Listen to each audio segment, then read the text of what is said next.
y vuestras hijas profetizarán. Vuestros jóvenes verán visiones y vuestros ancianos soñarán sueños.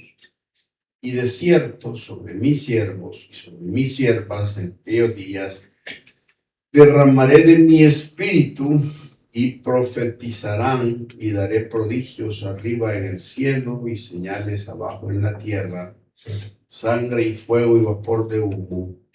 El sol se convertirá en tinieblas y la luna en sangre antes que venga el día del Señor grande y manifiesto. Y todo aquel que invocar el nombre del Señor será salvo.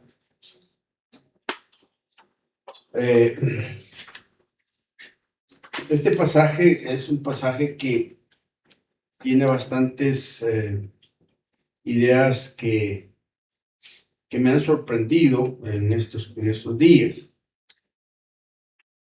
Yo no sé si ustedes han escuchado, y se escucha a nivel secular o a nivel de la iglesia, diciendo de que el futuro de la iglesia son los jóvenes y los niños. Y durante muchos años hemos escuchado esa frase que repetimos con mucha emoción. Cuando alguien llega a una iglesia y dice, ¿cuánto joven tiene? ¡Qué bárbaro! Es una iglesia que tiene futuro. Y los jóvenes sonríen cuando dicen eso y los adultos respiran aliviados. Y los ancianos comienzan a sospechar que ya los van a estar sacando y les están organizando la despedida. La pregunta que uno se hace es, ¿por qué si los jóvenes son el futuro de la iglesia, qué somos los demás de la iglesia? Los adultos somos el presente con fecha de vencimiento. Los ancianos son el archivo histórico. Y los niños son la versión de prueba, quizás. Parece que hemos organizado la iglesia como, ya lo veo como un teléfono celular, ¿no? Los niños están descargando el sistema. Los jóvenes tienen la última actualización. Los adultos ya tienen poca memoria. Y los ancianos les aparece constantemente un mensaje que dice, este dispositivo ya no es compatible con las nuevas aplicaciones. Pareciera ser que hemos estratificado eso. Ahora, esta frase, los jóvenes son el futuro de la iglesia, es una frase engañosa, lo que se llama una frase de falacia lógica, por varias razones. Porque si los jóvenes son el futuro de la iglesia, hay un pequeño problema. El pequeño problema es que el futuro nunca llega. Porque cuando el joven finalmente llega al futuro, ya tiene 42 años. Y entonces la iglesia le dice, bienvenido al presente. Pero apenas se acomoda, cumple 65 años y alguien le informa, muchas gracias por participar. Ahora debe entregar el futuro a los jóvenes, a otro. Y así nadie logra quedarse con el futuro más de 15 minutos. Imagínense que se convoca un comité de planificación de la iglesia y el pastor pregunta, ¿quiénes construirán el futuro de esta congregación? Y el hermano entusiasta responde, los jóvenes. Entonces un joven levanta la mano y dice, ¿cuándo comenzamos? Y la respuesta es en el futuro. ¿Y cuándo es el futuro? Cuando estés preparado. ¿Y cuándo estaré preparado? Cuando tengas experiencia. ¿Y cuándo tendré experiencia? Cuando ya no sea joven. Es un sistema perfecto. No funciona, pero está perfectamente organizado.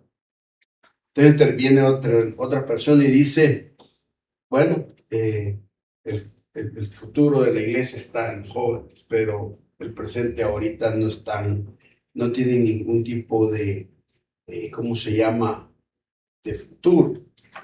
Y eso es bien interesante porque lo que estamos viendo ahora en el mundo es que las sociedades, hay varios artículos y varias cosas que leí que dicen las sociedades ahora se van envejeciendo por varios factores. Uno, por el movimiento de género que ha diseminado la idea de que, por ejemplo, dos hombres se pueden casar y pueden amarse y formar un matrimonio, o dos mujeres pueden hacerlo, pero si eso sucede, dos hombres y dos mujeres no pueden procrear, entonces no hay reproducción. Y si hay cada vez más ese movimiento, no va a haber. La gente puede decir, no, pero pueden adoptar, sí, pero a manera que va avanzando las cosas, se va creando más este tipo de cosas. La segunda cosa es el asunto del aborto. Cada vez más en el mundo hay clínicas abortivas legales en donde las personas, bajo la falacia, este es mi cuerpo y puedo hacer lo que yo quiera y por eso puedo abortar, se matan millones y millones de niños y niñas anualmente, porque las clínicas abortistas es un negocio realmente. La tercera cosa tiene que ver con que hay un alejamiento de los hombres con respecto al acercamiento de las mujeres. Estaba leyendo un artículo donde han hecho una investigación y se fueron a meter a las discotecas y a los antros donde hay bailes y toda la cosa que hay, la gente va. Y era peculiar ver que las mujeres están en un lado y los hombres, todo el grupo está en otro lado. Y los hombres en las discotecas y todo están más platicando y haciendo muchas cosas, pero no tienen interacción con las chicas. Y les hacen entrevista a las chicas y les preguntan qué ven de eso y ellas dicen que ningún chico la saca a bailar, nadie les dice cosas bonitas, nadie las corteja y nada por el estilo. Y cuando le preguntan a los hombres por qué está pasando eso, los hombres dicen es porque simplemente tenemos miedo de acercarnos a una mujer porque los hombres corremos el riesgo siempre de que una mujer cuando se moleste nos puede acusar de cualquier cosa y nosotros como hombres hemos perdido el derecho a la inocencia, porque si una mujer viene y dice él me está acosando, él me intentó violar, la presunción de inocencia no existe, es tomado y llevado preso, porque la palabra de la mujer tiene peso a pesar de que sea una mentira. Entonces lo que ha ocurrido es que hay más interacción a través de las redes sociales y la sexualidad y ¿cómo se llama? La interacción íntima se ha desarrollado a través de plataformas como OnlyFans o plataformas que hablan específicamente solo de interacción, de juntarse para tener sexo y simplemente ya no seguir, o Tinder, que son ese tipo hay otras más, ¿verdad? Hoy hay una cantidad de plataformas donde puede hacer match con parejas y todo lo demás, y se dan esas relaciones a distancia. Ahora la relación se da siempre y cuando yo haya hablado por la red y haya tenido vinculación y todos estemos de acuerdo en que va a pasar alguna cosa, porque esa es una evidencia de que todos estamos de acuerdo. Y eso ha generado entonces que las sociedades se vayan haciendo más viejas. Para dentro de 35, 40 años, se ha diagnosticado en Japón que si siguen con el tipo de tasa de crecimiento, Japón va a desaparecer. Porque Japón es una población altamente vieja. Y no solamente vieja, sino que es una población, o sea, Japón es una de las sociedades más solitarias en el mundo, a pesar de que Japón es una de las sociedades que tienen más recursos y tienen más cosas para disfrutar. En el promedio del japonés, 6 de cada 10 japoneses, sus hijos son gatos o perros. No tienen hijos, no quieren tener hijos, no quieren casarse. Hay el fenómeno del hikimori, que es el joven que decide ya no salir al mundo, sino vivir encerrado en su cuarto, porque ahí tiene toda la virtualidad para estar allí. Y ahorita el promedio de los hikimori que viven en los cuartos es un promedio entre los 40 y 45 años. Quiere decir que toda esta gente se hizo vieja dentro del cuarto. Y los padres los han mantenido ahí. Y cuando los padres mueren, como ellos están inválidos para una interacción presencial, viven dentro. Y en Japón ahora hay un ministerio del gobierno que viaja constantemente como trabajadores sociales a todos los departamentos, buscando y tocando los departamentos, porque cada vez más se van encontrando personas que se mueren adentro y nadie las saca, nadie sabe, no tienen parientes, no tienen nada. Entonces, hay mucho muerto que muere en la soledad en el cuarto y está siendo sacado. En China es igual. China también está, a pesar de que China tiene mil millones de chinos, pero empezaron con su política que solo podían tener un hijo, pero ahora ya rompieron esa política porque se dieron cuenta que no se empezaron a reproducir, entonces China se fue haciendo una sociedad vieja y una sociedad que no va creciendo.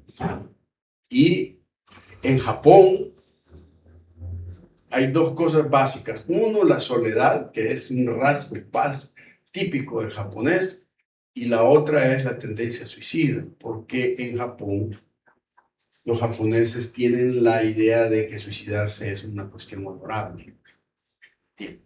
Por eso el honor para ellos es quitarse la vida en vez de enfrentar la vergüenza.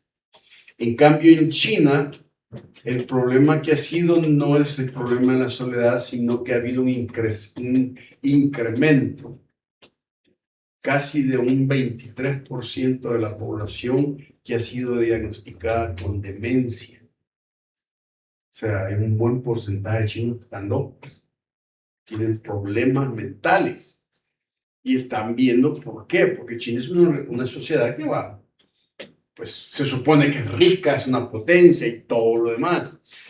Y eso está ocurriendo en estos países que supuestamente son países.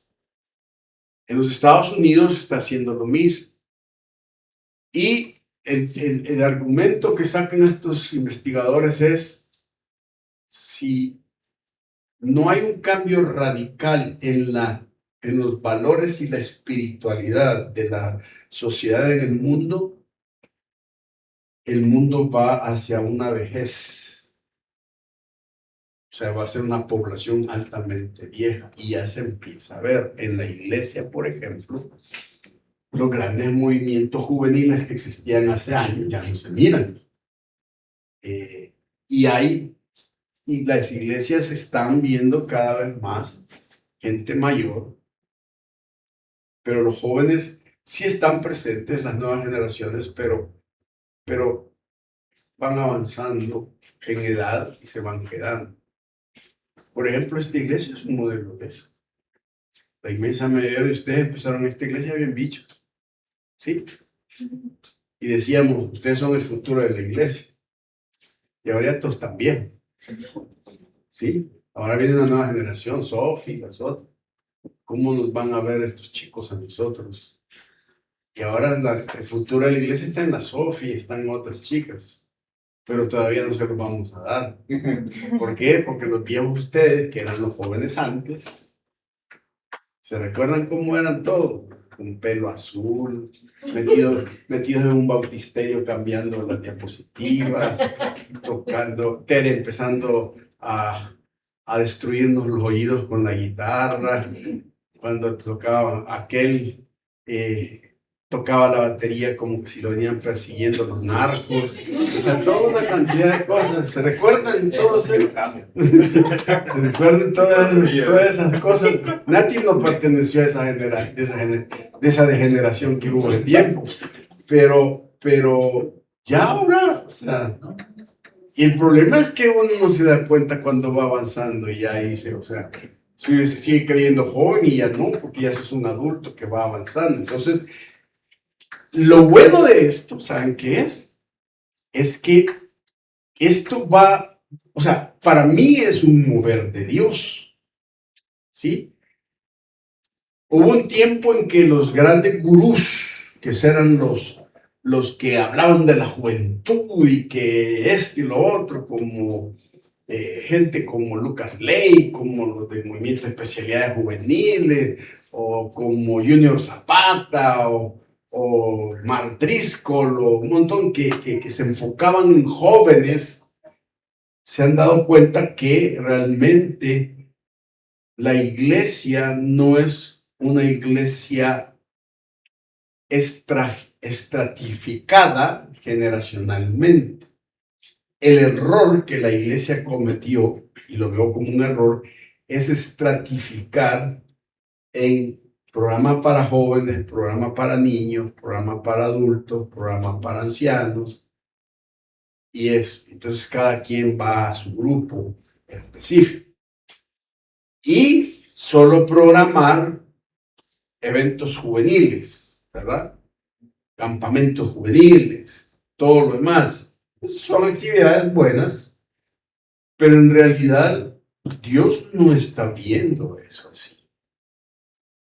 Y eso es lo que realmente desde el inicio pensé que Dios me mostró con la iglesia, y es lo que mucha gente no quiere entender porque lo siente raro, lo siente no así como es tradicionalmente hablando. Porque muchos dicen, ¿y dónde está la reunión de las señoras? ¿Dónde está la reunión de jóvenes? ¿Qué actividades juveniles tienen? Y si la gente dice, no hay eso, entonces no me gusta, me voy para otro lado. Porque aquí no tienen nada de eso. Pero el punto es este. El mundo hacia donde vamos es bien importante rescatar varias cosas. Y la profecía de Joel, la que acabamos de leer, que es repetida por el apóstol Pedro, es una profecía que nos habla acerca de lo que Dios va a hacer en los posteriores días. Observen ustedes que dice Hechos 2:14, porque lo que Pedro está diciendo aquí tiene que ver con el hecho de que la gente, cuando oyeron hablar a las personas en diferentes lenguas, me imagino en algún tipo de forma de hablar, la acusación que le hicieron a toda la gente fue, no, esto es tan bolo. O sea, estos temprano empezaron hoy. O sea, ya a las 9 de la mañana ya estamos bien. Y entonces Pedro se para y dice, señores, esto que ustedes están viendo no es una explicación natural. Es una explicación que tiene que ver con lo hipraespiritual, porque el concepto sobrenatural no existe. La idea es, esto no es lo terrenal, sino es lo eternal. Lo que están viendo es algo que está pasando en lo invisible y que se está manifestando en lo visible. No estamos borrachos, sino que esto es lo que dijo el profeta Joel hace años. Y viene y él, es decir, cita a Joel y agrega varias cosas. Y esto es bien importante porque entonces aquí en este pasaje Pedro responde la pregunta: ¿quién es el futuro de la iglesia? Y la respuesta que Pedro da es que el futuro de la iglesia somos todos. El problema es que no hemos aprendido a trabajar intergeneracionalmente, porque la iglesia no es segregacionalmente. es intergeneracionalmente. Porque viene Pedro y dice, miren, déjenme decirle, en los postreros días, el futuro viene, va a haber, ¿cómo se llama? Esta manifestación de Dios, y el Espíritu no prepara el futuro de la iglesia reemplazando una generación con otra, sino despertando y uniendo a todas las generaciones para la misión de Dios. Pentecostés, este evento no fue una ceremonia de graduación para los jóvenes, es decir, ni una jubilación para los ancianos. Fue la inauguración de una comunidad en la cual quedaría descartado por su edad, su género, condición social o posición ministerial. Nadie quedaría descartado. Y él se pone a explicar diciendo que ese futuro lo va a construir todo. No solo con los que tienen fuerza, no solo con los que dominan la tecnología, no solo con los que acumulan experiencia, no solo con los que ocupan el púlpito, es con todos. Y esto va a generar varias cosas, porque el pasaje presenta tres elementos básicos que quiere demostrar que somos todos los que vamos a participar en esto. Y hay varias cosas importantes. La primera cosa que Pedro dice, señores, el futuro de la iglesia, el futuro en los posteros días, en los últimos días, es un futuro de inclusión. Hoy estamos hablando mucho de inclusión en la terminología, en la jerga social, cultural, la inclusión. Pero aquí Pedro dice, el futuro es inclusivo. ¿Qué significa eso? El Espíritu no va a descartar, sino que va a incluir a todos. Y dice que sucederá en los últimos días que derramaré de mi Espíritu sobre toda carne. Ahora, aquí hay una inclusión bien interesante porque es una inclusión escatológica. Es decir, él dice, miren, al final de los tiempos, ahora hay que entender qué se entiende, vale la redundancia, el final de los tiempos. Para muchos de nosotros, en nuestra concepción del futuro, es el final de los tiempos cuando Cristo venga y se den todas esas cosas. La Biblia no mira eso así. Para Pedro y Joel, el final de los tiempos comenzó con la muerte y resurrección de Jesucristo y su ascensión. Ahí empezaron el final de los tiempos. Y durante toda esa plataforma vamos a vivir entre que Cristo vino, ahí empezó el final de los tiempos, y Cristo vendrá. Ese es el fin del tiempo. Y dentro de ese lapso, la comunidad va a desarrollarse para poder vivir todas estas cosas. Entonces, no es que estemos pensando en que, ok, bueno, cuando está hablando al final de los tiempos ya no voy a estar, Dios va a venir, me va a llevar y yo voy a estar en el cielo. No, está hablando de que el final de los tiempos es nuestra vida entre cuando Cristo vino y cuando Cristo va a venir. Y eso al final no sabemos cuándo vendrá. Entonces Dios quiere que todos nosotros nos demos cuenta que estamos incluidos en esos últimos días. Estamos viviendo ese tiempo y la promesa va a ser, ¿cuándo va a terminar el mundo? La pregunta de Hechos no es esa, sino que es, ¿qué debe hacer una iglesia llena del Espíritu Santo mientras espera al Señor? ¿Qué es lo que tenemos que hacer nosotros mientras estamos esperando que Cristo venga? No estamos diciendo, ay Señor, ven ya. No, Dios quiere que nosotros veamos qué es lo que debemos hacer, no cuándo va a terminar todo esto. La segunda cosa es que no solamente hay una inclusión para todos nosotros en el final de los tiempos, sino que hay una inclusión neumatológica, espiritual. Observe que el texto dice, derramaré mi espíritu. Es bien importante entender las palabras que se usan, porque no está diciendo les voy a enviar un poquito del espíritu, les voy a enviar gotitas, sino que dice que va a derramar. ¿Y qué es derramar? Es tirar sin medida. ¿Sí? Ayer que estuve en una reunión, me dieron un café y yo venía bajando y estaba una pareja y me trompecé y se me cayó todo y le derramé todo el café en la parte de atrás a la chica. Ni una gota me quedó, suave, me quedó todo. Sí, cabal. Y entonces empecé a dejar mi café y le empecé a quitar. Y yo todo apenado, o sea, perdónenme, ¿verdad? Se quemó, sí. Qué bueno. Entonces, ¿por qué está enfrente cuando yo boto el café? Dios dice, voy a venir y observen, no existe un agente humano, sino que Él dice que Él va a tirar el Espíritu de Dios y las manifestaciones del Espíritu de Dios de una manera increíble. Cuando Dios, la chica no me dijo, mire, no me vaya a tirar el café, por favor. No. O sea, Dios va a venir y te lo va a tirar y va a tirar a la iglesia en un mover espiritual que va a saturar, ¿entienden?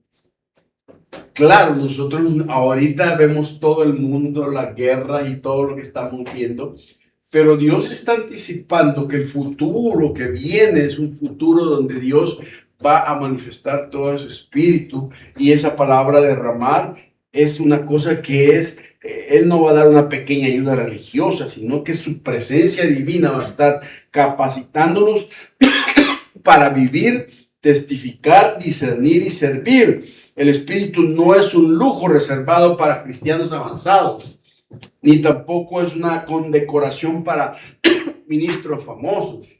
No es para Cash Luna que tira una Biblia y le dice hay un poder y nadie puede pasar. Y le dice pase y el otro cae todo tirado porque no puede pasar. No es esa la cosa. Eso no es así. No es para Maldonado, no es para Benny Hinn o para los que son los grandes ungidos para ahora. Es un don de Dios para todo su pueblo. El futuro es inclusivo en el tiempo y en la capacitación. Ahora, durante muchos años, y si eso significa que eso está pasando, Dios tiene para nosotros muchas cosas importantes que mostrarnos.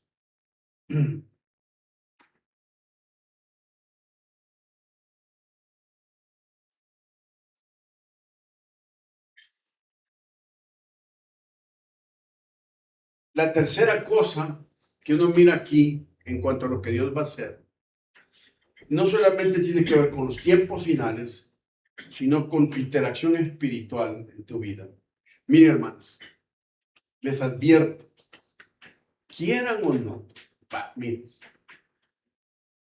lo digo con mucho respeto. Si ustedes viven hoy una vida mediocre, espiritualmente hablando, y sus intereses son mundanos, hablando mundanos no de pecado, sino todo lo que el mundo ofrece, metas y todo lo demás, dele. Pero va a llegar un momento en que Dios tiene que actuar así, porque todo lo que viene por final, si no estamos preparados, nos va a llevar el tren.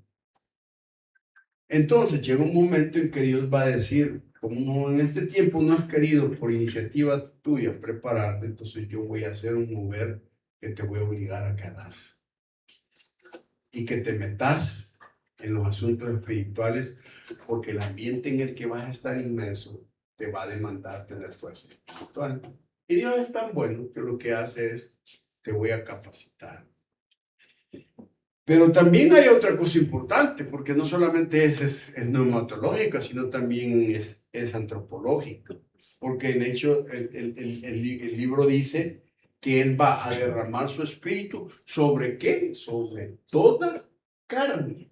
Ahora, o sea, aquí no está diciendo que es un universalismo, que todo el mundo va a recibir el espíritu, sino que está diciendo de que tu pueblo, la gente que tiene una relación de que todo el que invoque el nombre del Señor es salvo, si tiene una relación con Dios, va a experimentar esto. Y es bien interesante porque esta promesa alcanza a las personas de todas las categorías. Y me interesa mucho porque cuando uno mira la declaración de Dios, hay varias categorías que simple y sencillamente uno se sorprende. Primero, Dios rompe varias barreras. La primera barrera que rompe con esa capacitación para el ser humano, para sus hijos, es, ¿cómo se llama? La barrera de la edad. Fíjese. Porque uno encuentra ahí jóvenes, hijos, hijas, siervas, siervos y ancianos. O sea, no hay un límite de edad. Es una declaración divina. También rompe la barrera del género. Porque no está hablando exclusivamente solo de hombres que van a hacer la labor, sino que incluye a las mujeres, a todos. Incluye a los niños, incluye a todos. Incluye hasta las personas que han sido menospreciadas e invisibles en la sociedad de aquel entonces, los siervos y las siervas, que son las personas que podrían decir, son gente que no tiene la plataforma espiritual, pero que Dios también las va a tocar para que nos hable y nos digan cosas. Y también rompe la posición social. ¿Por qué? Porque aún los que supuestamente no tienen libertad, como son los esclavos, es rota, porque ellos también van a hacer eso. Y también rompe la posición religiosa, porque todos pueden convertirse en testigos. Y esto es bien importante. ¿Por qué? Porque él muestra que esas estructuras de exclusión las va a romper. Y él va a poder, esto es bien importante porque lo que se ve ahora y lo que se va a ir viendo es esto, miren, y se lo garantizo. No estén esperando que Dios únicamente les va a estar mandando mensajes solo a través de púlpitos y predicaciones o estudios bíblicos o venir a la iglesia. Lo que Dios está diciendo aquí es, miren, mi mover va a ser tan interesante que van a recibir mis mensajes de los lugares que menos lo esperan. ¿Sí? De las cosas que realmente ustedes pueden ver como algo secular, como algo mínimo, como algo menospreciable, no hay que tener esa mentalidad. No, es que voy a ir a la iglesia y voy a ir a de Dios. No. Lo que Dios va a hacer es que va a utilizar a todos sus hijos en el mundo para hablarnos aún en los momentos que ni siquiera uno puede darse cuenta de lo que está pasando. Un día de estos iba caminando en mi caminata diaria, que a veces termino cansado, a veces termino tirado en la calle. Un día iba oyendo una música de este grupo cristiano, ¿cómo se llama? Did Strike, ¿verdad? Que se llama se llama el Sultán, no sé cómo se llama la canción. Sultán de la... El Sultán del Swing. Usted oye la misma alabanza. Y entonces, yo venía oyendo esa canción, me gusta ese grupo.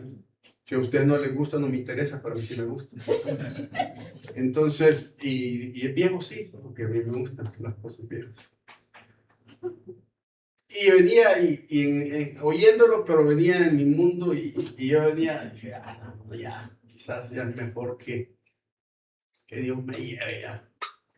Y entonces, como lo venía oyendo en Spotify, cuando termina el momento de cantar eso, de repente termina la canción y yo venía exactamente con ese pensamiento, ya no, esta cosa está ya, es mejor rendirse y seguir adelante, que no se miran. Y nomás termina la canción, sale un anuncio en Spotify y dice, si estás pensando en rendirte, no lo hagas, todavía hay mucho más. Y ese fue el anuncio que dio en Spotify. Y dije, ¿y estos qué?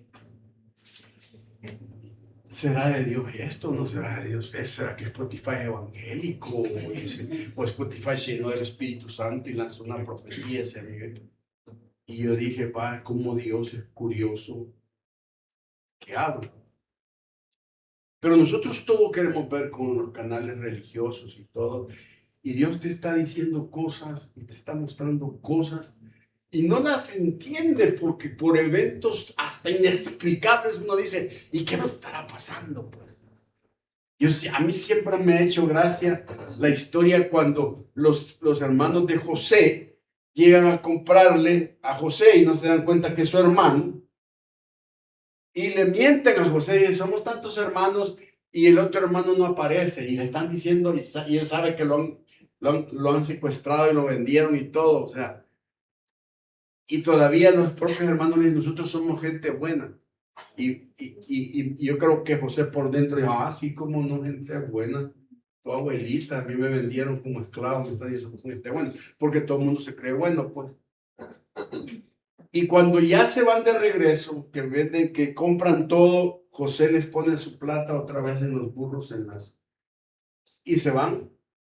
Y cuando paran, de repente, alguien abre y encuentra su dinero, y después otro y todos encuentran su dinero y dice, ¿qué es esto? O sea, ¿por qué está dinero de nuevo aquí? Si nosotros pagamos. Y no entienden las obras extrañas que Dios les está hablando, porque eso no es normal, pues. Si me pasa algo que es extraño y no es normal, yo no puedo decir, ay, qué mala suerte tengo. No, la pregunta es, ¿qué Dios está diciéndome con esto? ¿Por qué me está pasando esto? Es extraño lo que me está pasando, no debería pasar. Pero no, simplemente estamos tan secularizados que esperamos que Dios nos habla solo a través de los canales ungidos o de los ambientes sagrados, cuando Dios puede hablarme a través de un niño, puede hablarme a través de una persona de la calle, puede hablarme por muchas partes y muchas cosas. Y en los posteriores días Dios dice, todos mis hijos van a ser portavoces de mi voz, por lo tanto todos nosotros tenemos que estar abiertos a la voz que Dios quiere decirnos en este momento. Y por eso el texto dice que hay una cosa que todas las personas van a ser incluidas dentro de esta dimensión. Ahora, observen otra cosa.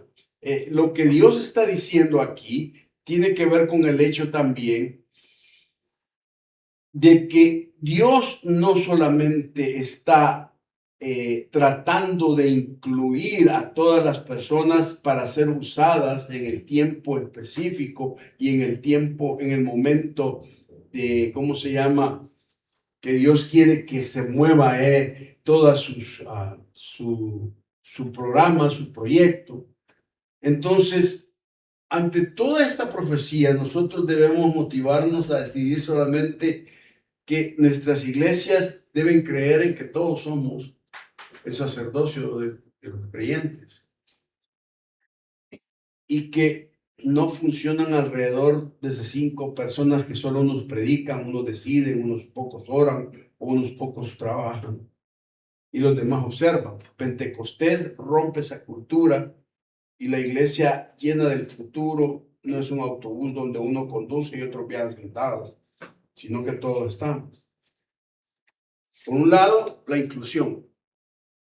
Hermanos, si estamos vivos para ese tiempo que se va a desarrollar, prepárense porque quiera o no, le guste o no, Dios va a tener que trabajar en su vida para que agarre fuerza y se enfrente a las necesidades y realidades. Porque déjenme decirle una cosa, el mundo en lugar de mejorar va a empeorar, va a ser peor, más malo, más cosas horribles. Y además de eso, es un mundo que va hacia la destrucción, hacia el momento final. Y si yo no estoy preparado, entonces simple y sencillamente tendré otro problema. La segunda cosa no solo es inclusión, sino que también el Espíritu y Dios quiere que nosotros busquemos el concepto de la aceptación. Aquí hay varias cosas que me llamaron mucho la atención. La aceptación, ¿en qué sentido? La iglesia es una iglesia intergeneracional. Ya no debemos hablar de la generación emergente, sino que tenemos que hablar de la intergeneración emergente. ¿Por qué? Porque ustedes se van a dar cuenta de varias cosas. Primero, va a haber una aceptación de la identidad de cada uno de nosotros. Dice el versículo: vuestros hijos y vuestras hijas profetizarán. Aquí puede ser de dos maneras. Uno, que hijos e hijas sean literalmente, por la palabra que se utiliza en el texto griego, los retoños de una familia. Un hijo verdadero, papá y mamá. Pero también se puede ver dentro del contexto de lo espiritual, de las personas que simplemente es una nueva generación que va a tener una dimensión en sus vidas. Esto me va a dar, bueno, yo creo que ya no lo voy a ver, pero quién sabe. Me va a dar mucha risa a mí esto, porque cuando Dios haga esto y derrame completamente su espíritu, yo voy a ver a esos papás que van a decir: hija, no, mira, lo que tú tienes que hacer es graduarte, tener una buena carrera, casarte, tener un buen esposo, una buena esposa, hacer todas tus cositas, comprar tu casita, hacer todo eso. Y de repente el hijo va a decir: no, yo quiero profetizar, yo quiero andar diciendo la palabra de Dios, porque sé lo que tengo en mi corazón. Híjole, qué choque va a ser para toda esa gente. No, no me interesan esas cosas. Lo que me interesa a mí es servirle a Dios. Y va a empezar a patinar todo el mundo. No, primero hace esto y lo otro y aquello. Y después te metes. No, Dios dice, en este momento, sus nuevas generaciones, lo que les va a interesar son las cosas de Dios. Y no solamente van a interesar en las cosas de Dios, porque utiliza la palabra profetizarán. La idea es que esta generación estará conectada con la voz del Espíritu y con la voz de Dios para decir el mensaje que Dios quiere decirle a la sociedad en la que están viviendo. Y no solo los jóvenes, sino todos, a las nuevas generaciones, hablar y decirles: Dios está hablando, Dios está diciendo esto. Así es que lamento que les vayan a romper sus planes con sus nietos y sus bisnietos, por sus hijos, porque hay un decir de Dios: estos van a hacer esta cosa. La segunda cosa que dice el concepto ahí, porque estos hijos representan la continuidad de la voz de Dios en todas las generaciones, pero luego también hay un respeto hacia no solamente la identidad, sino también a la novedad, porque dice el pasaje: vuestros jóvenes verán visiones. Ahora, este término, ver, es un término que se utiliza para el vidente en el Antiguo Testamento. Aquí no es que ellos tendrán una visión de decir: yo tengo una visión de una casa que tenga 4 pisos, piscina, esa visión que Dios me ha dado. No, yo tengo una visión que una empresa, tengo una visión de esto, tengo una visión de aquello, tengo una visión. No, el término de visión aquí tiene que ver con el hecho de conectarse con la realidad espiritual y ver lo que Dios está viendo en medio de esta sociedad. Miren, hermanos y hermanas, perdonen, pero miren, cuando usted y yo nos muramos, ayer estuve en un funeral de un hombre que era adinerado y que era muy, muy famoso y muy reconocido socialmente en este país. Y fui al funeral, yo lo conocí, conozco muchos hermanos, familias, unos empresarios que han tenido muchos recursos. Y fui y me acerqué al ataúd y empecé a buscar si llevaba algo. No lleva nada, fíjese. No se lleva nada. Más que lo que invirtió en el reino. Allá va a recibir. Pero todo el mundo piensa que se va a llevar todo algo. No. Y yo digo, qué triste es a estas alturas el pensar que mientras estoy esperando que el Señor arregle todas las cosas y venga y haga todo, simple y sencillamente desgaste mi vida solo con una visión secular. Yo no estoy en contra de que tengamos recursos, que tengamos la visión de una buena casa, entonces no, pero que eso sea la meta final de uno, no. Simple y sencillamente es triste, miren, es triste. Estaba leyendo la historia ¿cómo se llama? De Magic Johnson, que fue uno de los jugadores más grandes de los Lakers. El tipo dice que tiene, el reportaje tiene ¿cómo se llama? De capital, 30,000 millones de dólares como la base de su capital. Y tiene su hijo, que es homosexual. Y es un modisto y se viste y tiene un tanto odio contra los papás que les ha hecho varias cosas. Y en los últimos años, Magic Johnson trató de aceptar la realidad por la presión de la cultura gringa, pero el hijo ha sido muy malo con ellos, les ha robado, los ha menospreciado. El día que su mamá estuvo grave en un hospital, él hizo una fiesta esperando que la mamá muriera. Y entonces Magic Johnson le dolió tanto que hace una semana cambió su testamento y dejó todo su dinero a organizaciones benéficas. Y eso creó en el hijo ha hecho un pleito legal y todo lo demás. Y la pregunta que uno se hace es, tenés 30,000 millones de dólares y sos un infeliz porque tu hijo te odia y se ha degenerado. Y uno dice, al final, ¿qué? O sea, sí es bonito gastar y todo, pero al final de la vida, al final de la vida, al final de tu vida, ¿qué va a pasar? Pues, lo que va a pasar es precisamente eso. La cuarta cosa que vemos es que dice que va a hablar y vuestros ancianos soñarán sueños. Esto es buena noticia para los viejos, ¿sabes? Y mala noticia. ¿Sabe por qué? Porque si usted cree que porque ya está viejo se le acabó todo, tiene serios problemas. Porque Dios dice, no, Señor. Al contrario, aún estando viejo, voy a darte nuevos sueños.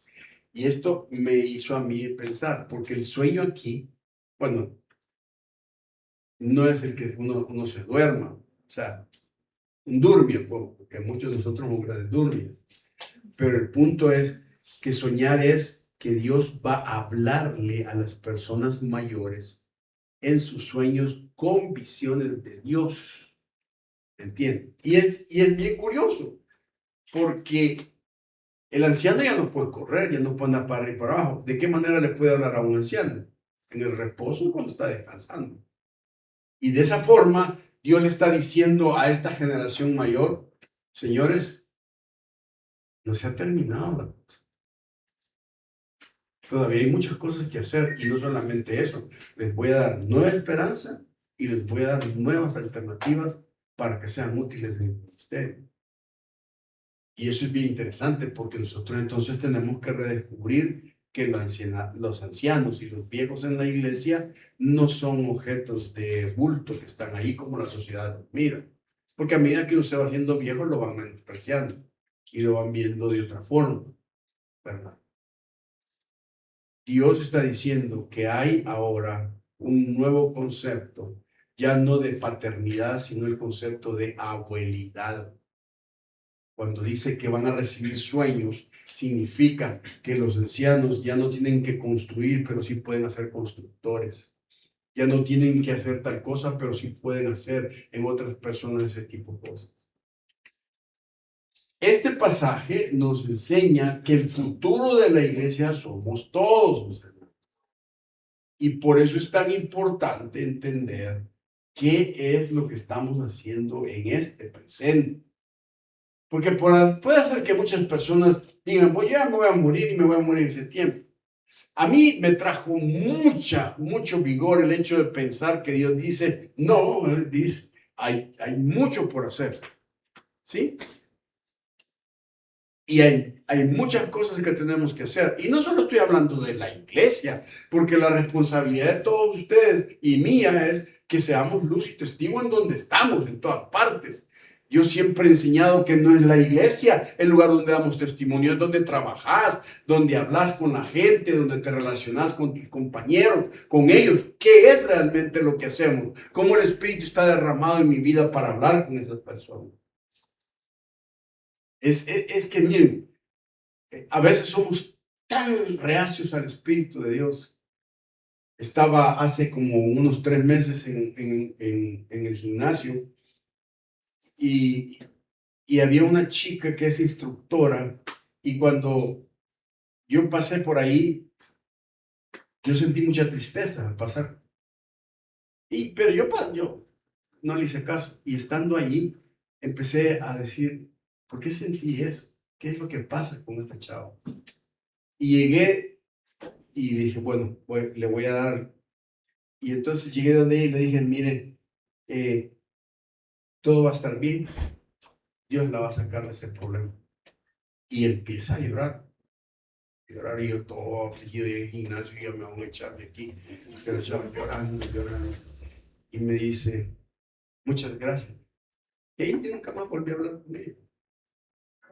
Nos vemos y ahora, ¿qué tal? ¿Y qué tal? Pero ese momento fue un momento en el cual dije, hay que darle una palabra.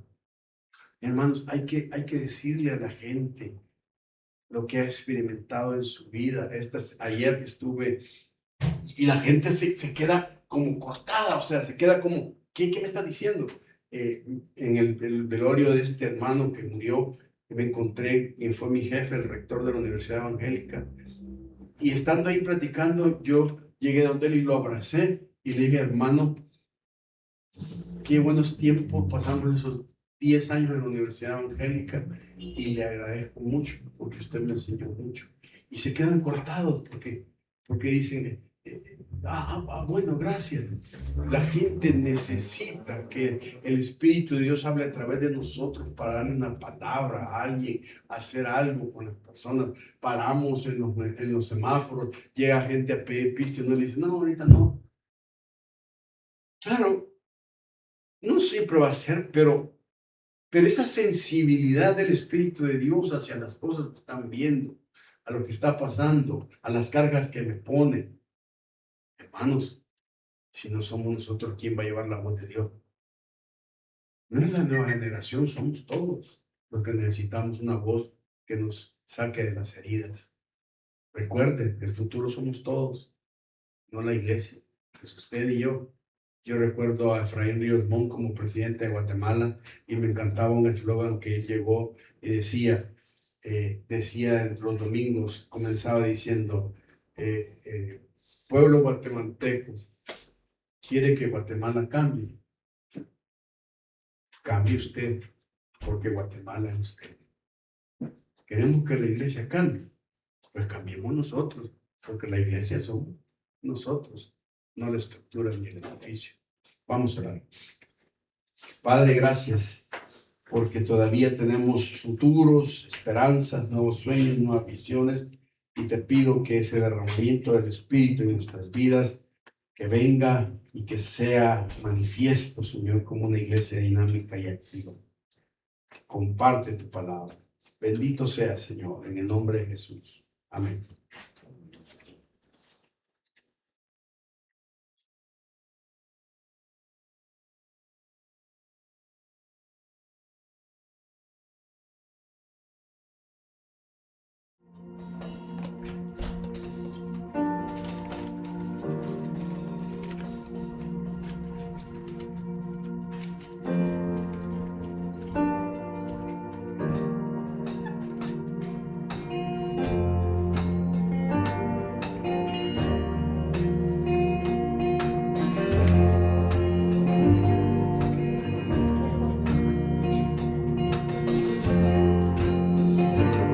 Poder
Señor, eres bendito para siempre.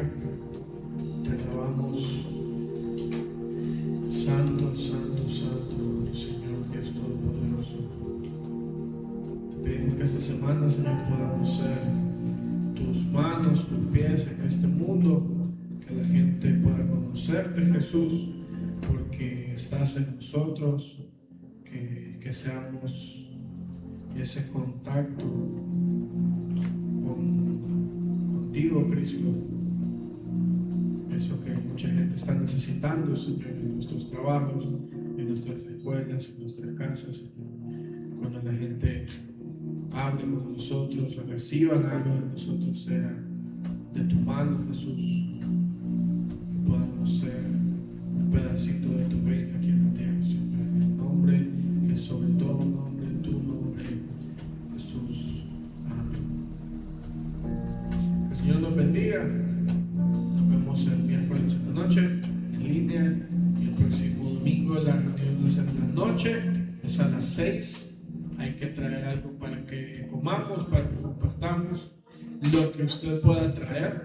Si algo pasa y no puede traer, fíjense que lo más importante es que usted venga, porque vamos a celebrar la cena del Señor también. Es un momento para estar juntos, para recordar al Señor Jesucristo y también para simplemente ser familia. Es importante, es valioso que podamos comer juntos y acercarnos al Señor también. Amén.